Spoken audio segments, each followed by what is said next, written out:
Hi friends, MP cooking ಲಾಗ್ಗೆ ಸ್ವಾಗತ. ನಾನಿವತ್ತು ಬಾಂಗಡೆ ಮೀನು ಸಾಂಬಾರು ಮಾಡ್ತಾಯಿದ್ದೀನಿ. ಮೀನನ್ನು ಚೆನ್ನಾಗಿ ಕ್ಲೀನಾಗಿ ವಾಶ್ ಮಾಡಿ ರೆಡಿ ಮಾಡ್ಕೊಂಡಿದ್ದೀನಿ. ಇದರಲ್ಲಿ ಸ್ವಲ್ಪ ಮೊಟ್ಟೆನೂ ಕೂಡ ಇದೆ.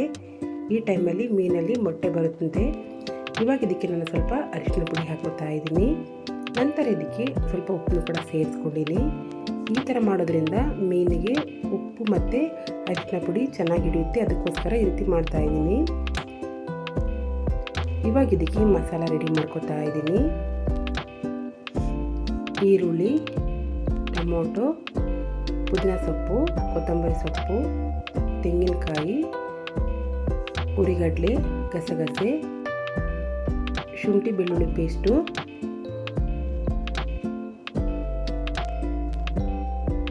ಅರಿಶಿನ ಪುಡಿ, 1 ಸ್ಪೂನ್ ಅಚ್ಚಕಾರದ ಪುಡಿ,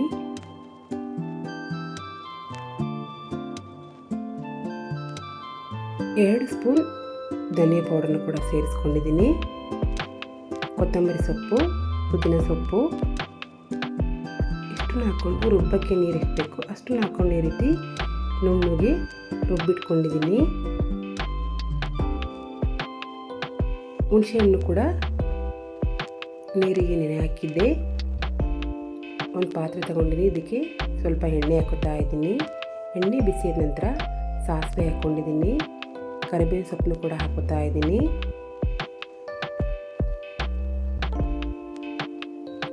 ಇಷ್ಟನ್ನು ಹಾಕ್ಕೊಂಡು ಸ್ವಲ್ಪ ಫ್ರೈ ಮಾಡ್ಕೋತಾ ಇದ್ದೀನಿ. ಒಂದು ಟೊಮೊಟೊನ ಉದ್ದುದಕ್ಕೆ ಕಟ್ ಮಾಡಿಕೊಂಡು ಅದನ್ನು ಕೂಡ ಸೇರಿಸ್ಕೊಂಡಿದ್ದೀನಿ.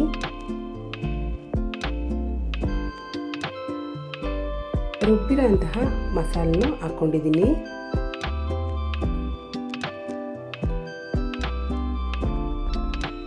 ಇದು ಸ್ವಲ್ಪ ಹಸಿ ವಾಸನೆ ಎಲ್ಲ ಹೋಗಬೇಕು, ಅಲ್ಲಿವರೆಗೂ ಫ್ರೈ ಮಾಡ್ಕೊತಾ ಇದ್ದೀನಿ. ಇವಾಗ ಸಾಂಬಾರು ತೆಳು ಬೇಕೋ ಗಟ್ಟಿ ಬೇಕೋ ಆ ಹದದಲ್ಲಿ ನಾನು ಮಾಡ್ಕೊತಾ ಇದ್ದೀನಿ. ಎಲ್ಲನೂ ಮಿಕ್ಸ್ ಮಾಡ್ಕೊತಾ ಇದ್ದೀನಿ.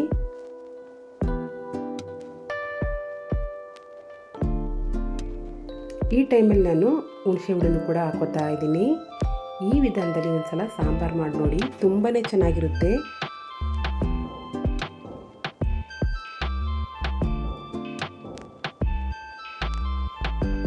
ಎಲ್ಲನೂ ಮಿಕ್ಸ್ ಮಾಡ್ಕೊತಾ ಇದ್ದೀನಿ. ಈ ಟೈಮಲ್ಲಿ ರುಚಿಗೆ ತಕ್ಕಷ್ಟು ಉಪ್ಪನ್ನು ಕೂಡ ಸೇರಿಸ್ಕೊತಾ ಇದ್ದೀನಿ.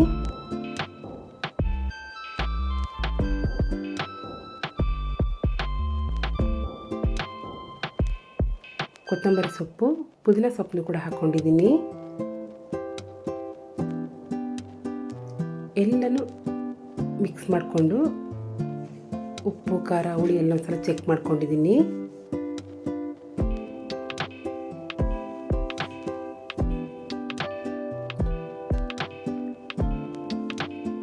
ಸಾಂಬಾರು ಕುದಿ ಬಂದಿದೆ. ಈ ಟೈಮಲ್ಲಿ ನಾನು ಒಂದೊಂದೇ ಮೀನುಗಳನ್ನು ಹಾಕೋತಾ ಇದ್ದೀನಿ.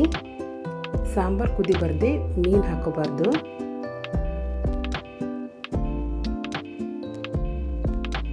ಇವಾಗ ಲೈಟಾಗಿ ಒಂದ್ಸಲ ಮಿಕ್ಸ್ ಮಾಡ್ಕೊತಾ ಇದ್ದೀನಿ.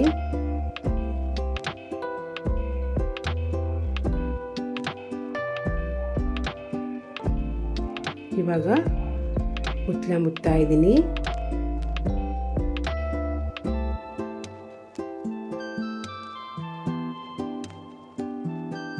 ಮುಚ್ಚಳನ ಕೂಡ ತೆಗೆದೀನಿ.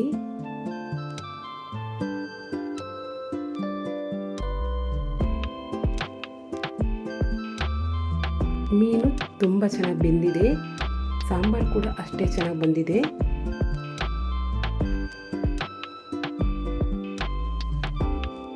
ಇವಾಗ ಪರ್ಫೆಕ್ಟ್ ಆದಂತಹ ಬಾಂಗಡ ಮೀನು ಸಾಂಬಾರು ರೆಡಿ ಆಯಿತು. ಇದನ್ನು ನಾನು ಮುದ್ದೆ ಜೊತೆ ಹಾಕೋತಾ ಇದ್ದೀನಿ. ಯಾವುದೇ ರೀತಿ ಮೀನು ಕಲಸೋಗಿಲ್ಲ, ತುಂಬಾ ಪರ್ಫೆಕ್ಟಾಗಿ ಬಂದಿದೆ.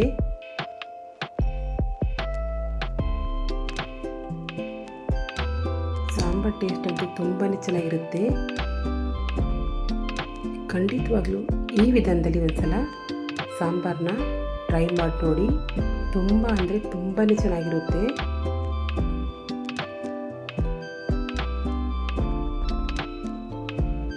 ನನ್ನ ರೆಸಿಪಿ ಇಷ್ಟ ಆದರೆ ಪ್ಲೀಸ್ ಲೈಕ್ ಮಾಡಿ, ಸಬ್ಸ್ಕ್ರೈಬ್ ಮಾಡಿ, ಸಪೋರ್ಟ್ ಮಾಡಿ, ಪಕ್ಕದಲ್ಲೇ ಕಾಣುವಂತಹ ಬೆಲ್ಲೈಕನ್ ಕೂಡ ಪ್ರೆಸ್ ಮಾಡಿ, ಹಾಗೆ ಕಮೆಂಟ್ಸ್ ಕೂಡ ಹಾಕಿ, ನನ್ನ ಇನ್ಸ್ಟಾಗ್ರಾಮ್ ಪೇಜ್ ಕೂಡ ಫಾಲೋ ಮಾಡಿ.